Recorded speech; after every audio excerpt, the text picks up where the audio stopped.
Well, for their reaction to Mr. Johnston's appearance and the questions being asked, we're now joined by three political observers. Carlene Variyan is Associate Vice President at Summa Strategies, Garry Keller, Vice President at Strategy Corps, and James Valcke, Director of Research and Strategy at Viewpoints. Nice to see all three of you. Good to be here. Hi, Michael. Listen, I want to begin here with a quick go-around because I'm wondering what you made of the questions being asked, really of Mr. Johnston, both the substance and the tone of them. Did it tell you anything about what the members of that committee were trying to achieve? Carlene, I'll get you to start. I mean, I think the fact that you had party leaders show up to committee kind of bumping their designated caucus representative, which they typically don't, demonstrated that at least to a certain extent, the opposition party saw this really as an opportunity to further fuel media coverage of the story rather than a time for serious inquiry. I also was interested that among the first questions for David Johnston were not about his work investigating foreign interference, but whether he may or may not have had supper with Justin Trudeau when he was a child once. I think that tells you about how seriously the Conservatives are taking this committee when it comes to actually getting down to finding ways to learn more about foreign interference or what we can do to stop it. So those were my broad takeaways. Yeah, Garry, what was your takeaway from them? Yeah, I thought there was two sets of questions or two sort of themes through the meeting. The first one was really focused around Mr. Johnston's past relationship and his relationship to the Trudeau Foundation and the Trudeau family. And it's no surprise the Conservatives led off on that because that has been part of their reasoning why Mr. Johnston should recuse himself from this. And it really goes to less about his integrity and more about his judgment in some of the appointments he had. On the other hand, there were some really substantive questions, I think, from all parties about the content of the report and, frankly, some of the inconsistencies that what was in Mr. Johnston's report and what was later testified specifically by Mr. O'Toole, to the point where even Mr. Johnston had to acknowledge that, well, maybe he didn't have the full story in his report. And I actually think that a number of members of Parliament did a fairly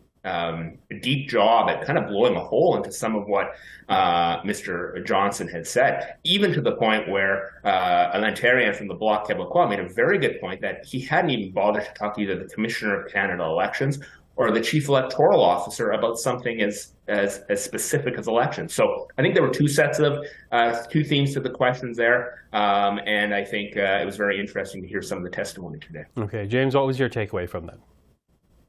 Yeah, I agree with Garry on a lot of the points. There were some substantive questions which I think got to the bottom of some of the issues that Mr. Johnston may have been not focusing on as much as some of the parties would want. But then there were some personal things too, and there was certainly some people trying to rack up points at the start of the committee meeting at least. I think the Conservatives came out like with the nuance of a brick thrown at a window. They were a bit overly aggressive, but they were very direct in what their messaging was, and they were keen to highlight some of the things they saw as conflicts of interest. For the Liberals' part, I do think that they, kind of dragged the puck a little bit here and there. But one of the things they also tried to do is, the Liberals and Conservatives turned into that Spider-Man meme where they all end up pointing at each other, trying to say, well, back in 2008, Stephen Harper said this about David Johnston, and the current leader, Pierre Poilievre, said this about David Johnston, as if they were trying to catch each other in a trap. But when the objective questions got out there, I do think the content was enough to raise some flags with ordinary observers of this committee, questioning whether or not David Johnston has the full scope of the issue in hand.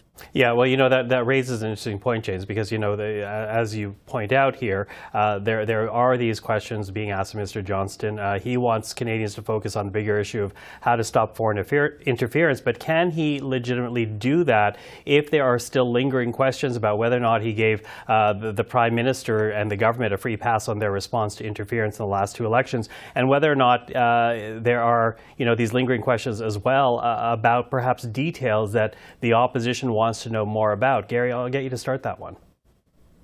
I think, I'll leave it to the words of former Ethics Commissioner Mary Dawson, who in the Globe and Mail this morning, her quote was, what a mess.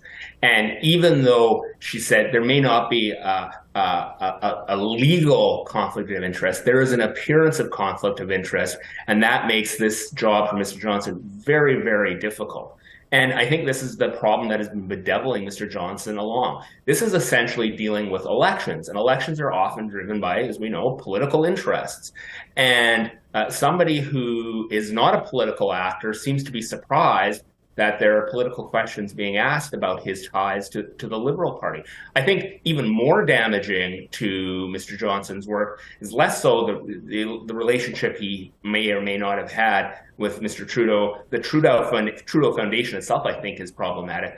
But his chief legal counsel, Sheila Block, I mean, not only was a multi-$1,000 donor to the Liberal Party, she attended a specific fundraiser 2 years ago with the Prime Minister, a Liberal Party fundraiser with the Prime Minister. That certainly increases the risk that there's appearance of a conflict of interest. And Mr. Johnston's reply was, well, she hasn't been in any rooms. Well, it was a Zoom call, so I guess they were in a Zoom room together. But still, I think these are problematic questions that the opposition parties have a right to question. And Michael Chong, I think, said it best when he said, our job is to hold the government accountable, and we can't seem to get answers to this.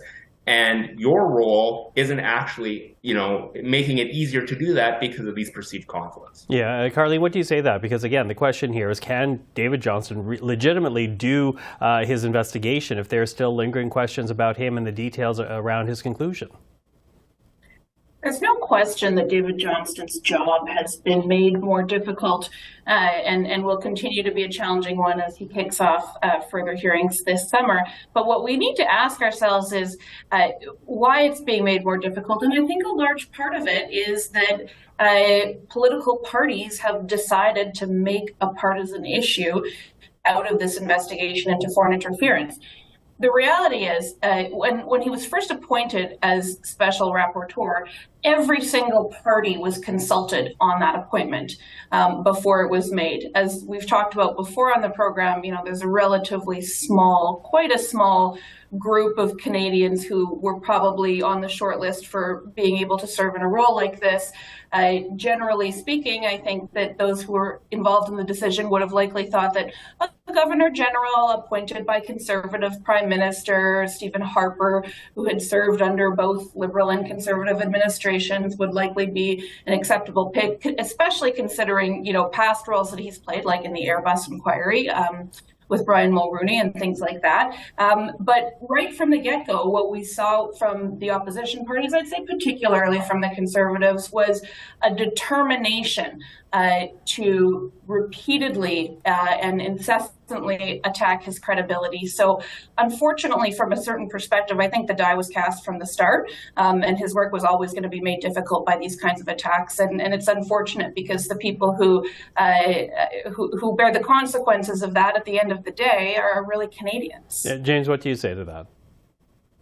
Yeah, no, I understand the point of view. I think that if we're talking about some of this, like the questions that were asked of David Johnston at committee, Jagmeet Singh was there to question him, and he asked him, a lot of members of the diaspora community don't feel safe or secure going to a public forum and expressing what they feel through fear of intimidation. How will you fix that? And Mr. Johnston's response was actually not quite good. And that's too bad because he needs to be able to respond to those things. I think that what we have here is a difference between perception and reality. In what they say in politics, perception is reality. And right now we have a question out there that's actively going on and, is being reinforced daily with new news stories. It's not just the political parties. There are new news stories coming out daily that question whether or not David Johnston has the impartiality to fulfill this mandate. And I would say this is new if it was, but it's not. Even during the Mulroney-Schreiber affair, when David Johnston came out with recommendations about how the public inquiry and the scope of the public inquiry, one of the things he didn't recommend is the motivation, whether or not there was a kickback scheme in that cash envelopes full of cash that were changed changed hands. And at the time, the opposition Liberals called that a whitewashing. I think the problem is right now we are in a perception and reality thing, and I think the perception is growing that there is a conflict of interest, and some of the actions that are being taken are reinforcing that, and I think that's a hard problem for the government to get out of. Okay, so, and I have to say, this has to be a quick one because I only have about a couple of minutes left here. What does it mean for his work then? Here we are just a couple of weeks before the end of this spring sitting. Parliamentarians will be heading back to their constituencies. They won't be keeping this issue alive every day here in Ottawa. So what does that mean for his hearings? Does that make it easier for him? Does it still rob him of any type of legitimacy, even if he files something, if there are questions whether or not he should be the man doing this? Carlene, I'll begin with you.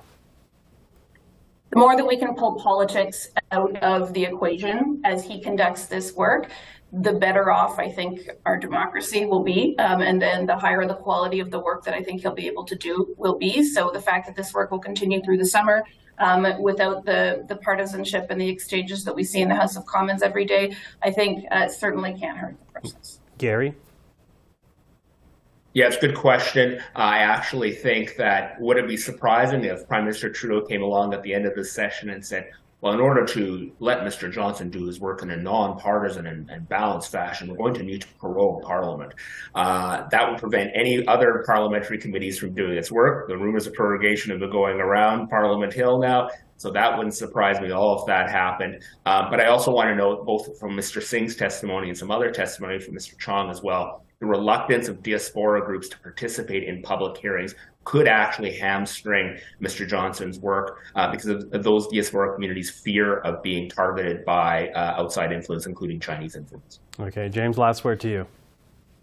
I'll be quick. I mean, that vote in the House of Commons happened. You can't erase it, and he is going to be dragging that like an anchor behind him for as long as he does these committee hearings. I do think that there are some problems that might be remedied once the House rises, but until then, this thing's just going to keep boiling. Okay, well, we will speak again, but for now, thank you for this, Carlene, Gary, James. Really appreciate the time today. Great to be with you. Thanks, Michael.